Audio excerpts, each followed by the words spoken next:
As far as we know, the Gibdin is in the possession of the Children of Light. They do not wish it to fall into the hands of those who can restore its powers. You may not believe it, but Ormus is the one who can use the Gibdin to protect us. This is the story of the Blade of the Old Religion and the quest's original appearance in Diablo 2. After successfully completing the Golden Bird quest and becoming familiar with the denizens of the Kurast dockside, we're beckoned by the enchanter Hartley, who shares. Good day. As I told you before, I placed an enchantment upon the dockside in order to keep the demons at bay. But lately, the enchantment seems to be weakening. If memory serves me correctly, there is a holy Skatsimi blade that could revitalize the enchantment. The blade is called the Gibdin.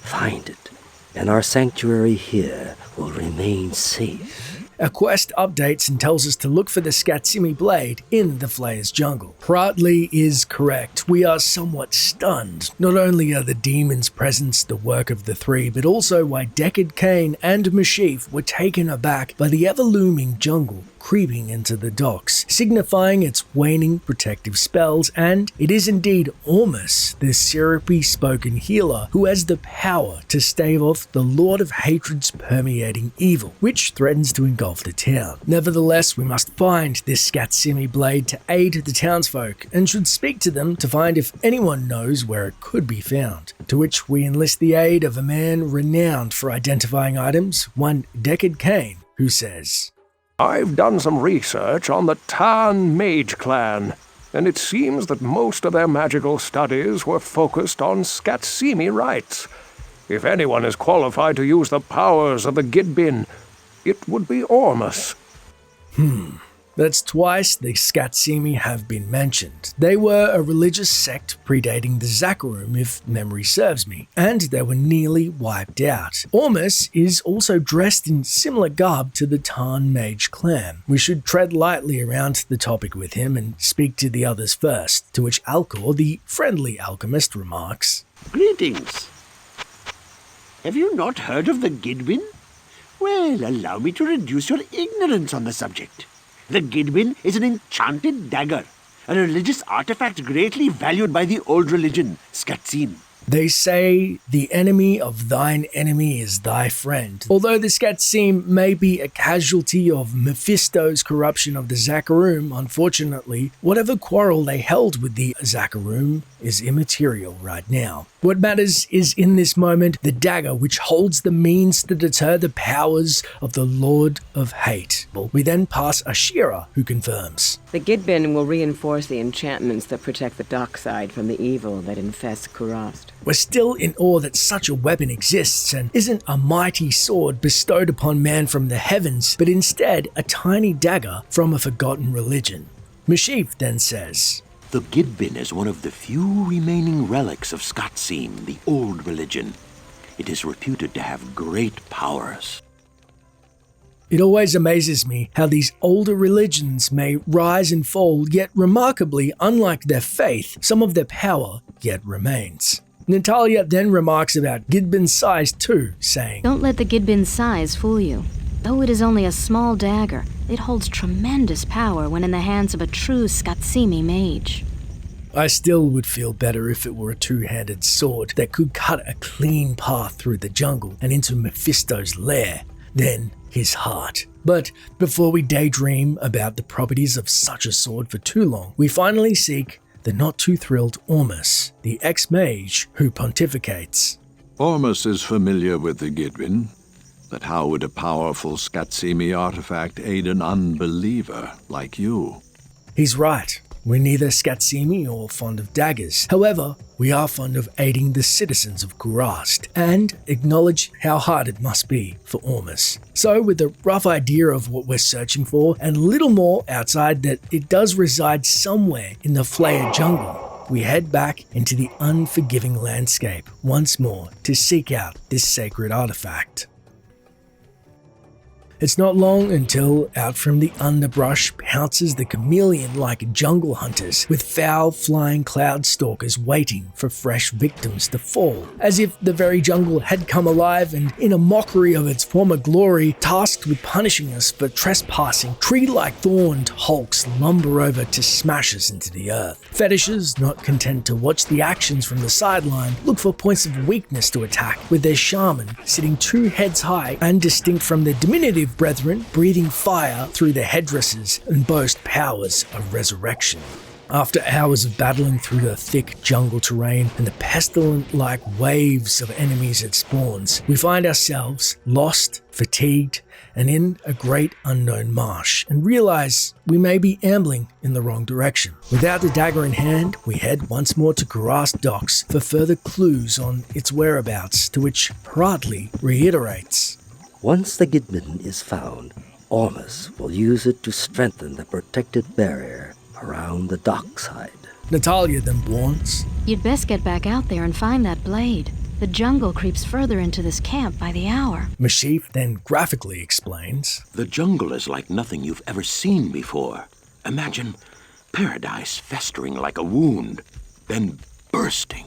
I'm sure paradise has no mosquitoes either, and I do wish I could have seen the city during its former glory. Ashira then tells us. I'm certain that the Gibdin is very closely guarded. Alcor imparts. Legend has it that the Skatsimi priests place great power within the small blade.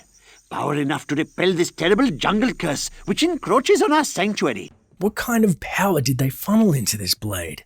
Hopefully not sacrificial. Cain then guides. Since you haven't come across the Gibdin yet, the dagger must be deeper in the jungle nearer Karast. And lastly, Ormus cryptically muses. If we are to have peace from the shadow, you must find the weapon which will destroy the light. With that, we do as Cain suggests, heading deeper into the Great Marsh and fighting for what feels like weeks. We finally find the entrance to the flared jungle. Inside, we happen upon remnants of an old village and a villager who looks to have been slain collecting water, no doubt at the hands of the innumerable demons lurking beneath the murky depths. We then cross into another village, but soon realize this isn't some former abode of citizens of Karast. This must be a Flayer village built atop the ruins.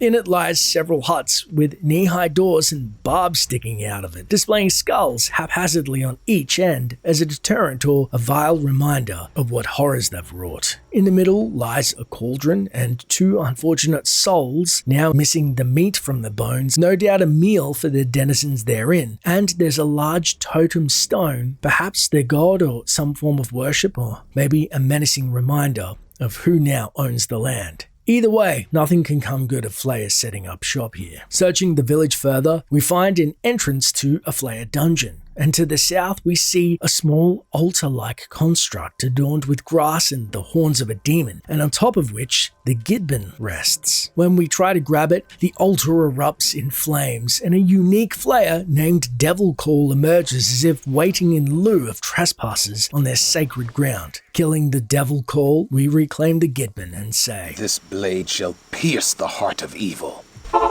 Dagger in hand, we waste no time. Head back to town and speak to Deckard Cain once more, who identifies it, saying, Who could have foreseen that the old religion would play such an effective role in our war against the Three?